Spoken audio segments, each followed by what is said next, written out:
Addressing logistical and training deficiencies at Valley Forge. Introduction. A pivotal time in the American Revolutionary War's history was the winter encampment at Valley Forge in 1777 to 1778. The lack of standardized drills and maneuvers and the subpar supply acquisition process are the two main problems that the Continental Army encountered at this time, and they are the focus of this case study. These problems significantly impacted the Army's effectiveness and morale. Despite these difficulties, this time in the war was also a turning point because it significantly changed the Army's supply and training systems. The Continental Army eventually achieved success largely thanks to the lessons learned at Valley Forge. Background. The winter quarters for George Washington's Continental Army were at Valley Forge, which was situated in a thriving agricultural area. The troops were underfed and ill-equipped, and many lacked blankets and shoes. Due to poor supply acquisition procedures and a lack of standardized drills and maneuvers, the troops were placed in dangerous situations. Although strategically placed, the encampment was in an area both armies had heavily fortified, making the supply problem worse.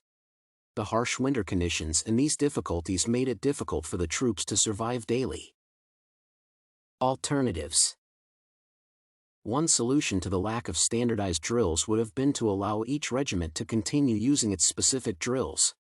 Nevertheless, doing so would have made the chaos on the battlefield even worse. Similarly, relying solely on local resources could have been better than the subpar supply acquisition procedure. This alternative, however, was impractical because of how thoroughly the opposing armies had pillaged the area. Although these options might have provided short-term relief, they would not have addressed the underlying causes and might have created additional issues in the future.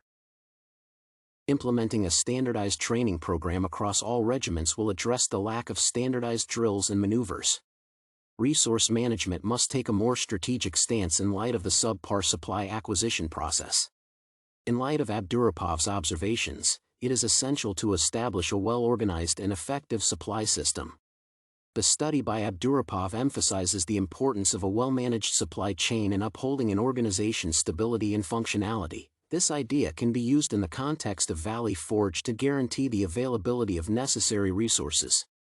These solutions not only address the immediate problems but also lay the foundation for a future army that will be stronger and more resilient. Recommendations. A group of knowledgeable officers should be selected to create and manage the standardized training program. Regular assessments should ensure the training is practical. A dedicated team should be assembled to handle the procurement and distribution of supplies for the supply chain management system. This team should collaborate closely with the neighborhood communities to guarantee a steady supply of resources. To implement these recommendations and increase the Army's general effectiveness, one must be willing to change and put in the necessary time and effort. The difficulties encountered at Valley Forge were considerable but not insurmountable.